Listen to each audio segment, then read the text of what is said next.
उत्तराखंड के स्थापना दिवस के मौके पर राज्यसभा सांसद डॉक्टर रमेश पोखरियाल निशंक और राज्यसभा सांसद नरेश बंसल मसूरी स्थित शहीद स्थल पहुंचे, जहां पर उन्होंने शहीदों को श्रद्धा सुमन अर्पित किए। उन्होंने कहा है कि 22 साल के उत्तराखंड में विकास तो हुआ है, लेकिन अभी भी शहीदों के सपनों का उत्तराखंड नहीं बन पाया है। उत्तराखंड से आज भी पलायन बदस्तूर जारी है। बेरोजगार युवा घूम रहे हैं। पहाड़ी क्षेत्रों में तो स्वास्थ्य और बिजली की लगातार समस्या अब भी बनी हुई है। लेकिन सवाल आज भी खड़े हैं। सवाल निश्चित रूप से खड़े हैं और 22 वर्षों में जो भी सरकारें आई, चाहे किसी भी दल की थी, उन्होंने अपना यथाशक्ति राज्य के विकास के लिए काम भी किया है। और अब भी जो प्रश्न हमारे सामने है, पलायन का प्रश्न है। पलायन आयोग हमारी सरकार ने पिछली ने गठित किया, उसने सारा अध्ययन किया, लगभग 2 लाख लोगों से राय ली, पलायन के कारणों का भी अध्ययन किया, उस पर पलायन कैसे रोका जाए सरकार काम कर रही है। युवाओं को रोजगार मिले, पर्यटन का हमारा राज्य है। हम सब जानते हैं कि हमारे यशस्वी प्रधानमंत्री जी का उत्तराखंड से बेहद लगाव है। वो जब भी यहाँ आते हैं तो उत्तराखंड के लिए कोई ना कोई बड़ी योजना देकर जाते हैं। अब भी वो आए जब छठी बार, तो उन्होंने केदारनाथ और हेमकुंड साहिब के रोपवे दिया है। केदारनाथ जी का 2013 की शताब्दी के बाद, उस आपदा के बाद पुनर्निर्माण वहाँ पर हो रहा है। बद्रीनाथ धाम का भी हमारा 250 करोड़ रुपए का मास्टर प्लान बना है। इस प्रकार सभी जो पर्यटक स्थल हैं, धार्मिक स्थल हैं, उनके सौंदर्यीकरण का काम राज्य सरकार आगे बढ़ा रही है, जिससे हमारा पर्यटन बढ़ेगा। और आगे भी हमारे मुख्यमंत्री जी का संकल्प है कि 2025 में जब ये राज्य 25 वर्ष का युवा होगा तो देश के अग्रणी राज्यों में होगा। उसी को लेकर के पूरा मास्टर प्लान बना करके सरकार काम कर रही है। पलायन लगातार जारी है। पहाड़ी क्षेत्र से युवा जितने भी है सब मैदानी क्षेत्र की ओर जा रहे हैं। देखिए, पलायन केवल पहाड़ी क्षेत्रों से नहीं, पलायन कहीं से भी हो रहा है, दुखित है। और आज शहर के गाँव में भी मैं देखता हूँ, जाता हूँ तो पलायन हो रहा है। ठोस नीति नहीं बना रही है सरकार। सरकार ठोस नीति बना रही है। जहाँ उद्योग छोटे छोटे स्थापित किए जा रहे हैं, बड़े उद्योग पहाड़ में नहीं स्थापित हो सकते, वहीं उनके लिए जो भी चीज़ वहाँ पर मुहैया हो सकती है। क्योंकि आज आप ये मानेंगे कि शिक्षा का प्रसार हुआ है और नौजवान शिक्षित होकर चाहे वो यहाँ पर अपनी पढ़ाई पूरी करने के बाद आगे की पढ़ाई करने के लिए मैदान के अन्य क्षेत्रों में जाता है, उससे उसको बड़े व्यापक रोजगार के अवसर प्राप्त होते हैं। तो विकास से भी उसको जोड़कर देखना चाहिए। पर सरकार का भरपूर प्रयत्न है कि यहाँ का पलायन रुके। ये थे हमारे साथ राज्यसभा सांसद नरेश बंसल, जिन्होंने साफ तौर पे कहा है कि सरकार लगातार उत्तराखंड को और अच्छा बनाने के लिए प्रयास कर रही है और जो पलायन जो यहाँ से लगातार जारी, उसके लिए भी ठोस नीति सरकार की ओर से बनाई जा रही है। नरेश नौटियाल, सारा समय, मसूरी। आज भले ही उत्तराखंड 22 साल का हो गया हो, लेकिन अपनी स्थापना के 22 साल में उत्तराखंड ने किन ऊंचाइयों को छुआ है, आइए सुनते हैं मसूरी के लोगों की जुबानी। 9 नवंबर 2000 को उत्तराखंड राज्य की स्थापना हुई थी, यानी कि आज जो हमारा उत्तराखंड राज्य है वो 22 वर्ष का पूरा हो गया है।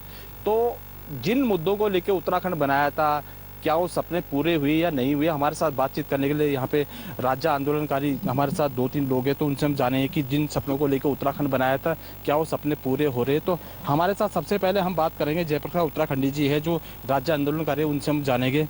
उत्तराखंडी जी, क्या कहेंगे, आज 22 वर्ष का उत्तराखंड हो गया है, जिन सपनों को लेकर आपने उत्तराखंड मांगा था, क्या वो साकार होते नजर आ रहे हैं? देखिए, कानूनन भी 22 साल का बालिग हो जाता है आदमी, और हमारे उत्तराखंड को बने हुए आज 22 साल पूरे हुए हैं।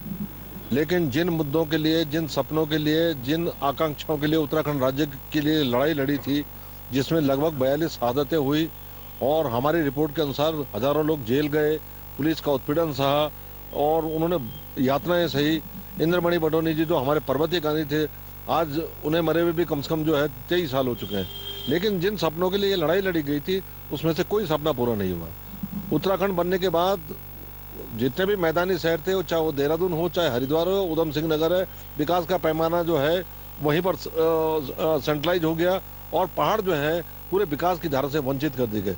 पहाड़ के अंदर पूरा स्ट्रक्चर जो है, जिस सोच के साथ हमने लड़ा था, ना हॉस्पिटल है, ना शिक्षा का कोई साधन है, ना सड़कें हैं, ना व्यवस्थाएं हैं, सब चीज खत्म है पहाड़ के अंदर। जो यूपी के जमाने के अंदर व्यवस्थाएं थी पहाड़ के अंदर, जो हॉस्पिटलिटी थी, स्कूल थे, आज वो सब जर्जर हो चुके हैं। तो 22 सालों के अंदर उत्तराखंड के लोगों के सपने टूटे हैं और ये राज्य जो है मुट्ठी भर माफिया के लिए, मुट्ठी भर पॉलिटिकल लोगों के लिए, जो प्रभावशाली पॉलिटिकल। और मेरा तो आरोप है कि कांग्रेस और भारतीय जनता पार्टी के हाईकमानों के लिए उत्तराखंड बना है, उनको पैसे भेजने के लिए उत्तराखंड बना है।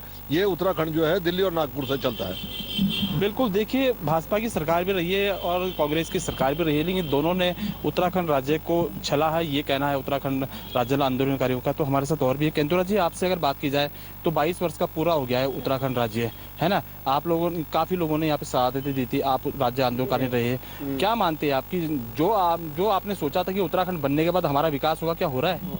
नहीं हुआ, कुछ नहीं, कुछ भी उससे भी परिवर्तन नहीं हुआ। जो था पहले, जो यूपी के राज में था, हमारा राज्य बन के कोई फायदा नहीं हुआ।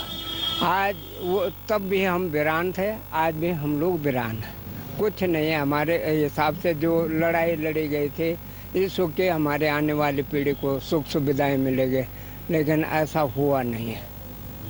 गोदयाल जी, आप क्या कहेंगे, क्योंकि 22 वर्ष का हो गया है उत्तराखंड, आपको सारा पता है क्योंकि आपसे तो कोई भी अछूता नहीं है, लेकिन आप क्या कहेंगे कि जो सपने थे साकार हो रहे हैं और यहाँ पे भाजपा भी रही है उत्तराखंड के अंदर, कांग्रेस भी रही?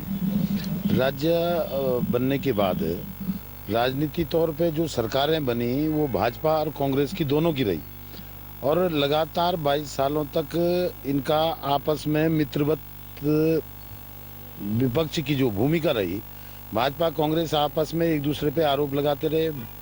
मुद्दों को, जो राज्य बनने के बाद जो मुद्दे थे उनको नहीं पकड़ पाए। मुद्दा था बेरोजगारी का, मुद्दा था जल जंगल जमीन बचाने का, यहाँ की वन संपदा बचाने का। उस सवाल पर दोनों ही पार्टियां आपस में लड़ती रही और इस राज्य का जो मूल निवासी है उसको आज भी न तो रोजगार मिल पा रहा है, न उसको नौकरी, बेरोजगारों को नौकरी मिल पाई। और जो अधिकार थे राज्य बनने के बाद, जो अधिकार होने चाहिए थे यहाँ के मूल निवासियों को, वो नहीं बन पाए। बल्कि अगर देखा जाए तो राज्य बनने के बाद यहाँ पर भारी लोगों का जमावड़ा बन गया है। सड़कें जो बनी हुई हैं, सड़कें तो पूरे देश में बनी, सड़कों का एक अलग मानक है, लेकिन सड़कों में करना क्या है, जब वहाँ पे स्थानीय निवासी नहीं है। आज यहाँ का मूल निवासी जो था वो अल्पसंख्यक होता जा रहा है। आने वाले समय पे यहाँ का मूल निवासी अल्पसंख्यक हो जाएगा और यहाँ पे बाहरी माफियाओं ने जो जमीनों पे कब्जा कर दिया है, जो जमीनें पूरी की पूरी ले ली, आने वाले समय में उनका यहाँ पे राज होगा। आज जो सबसे इस उत्तराखंड राज्य को बनने में जिनका फायदा हुआ, खाली राजनेताओं का और अधिकारियों को हुआ। अधिकारियों ने यहाँ से अपनी जेबें भरी, उनके ऊपर कोई जांच नहीं होती है क्योंकि सब मिली भगत है।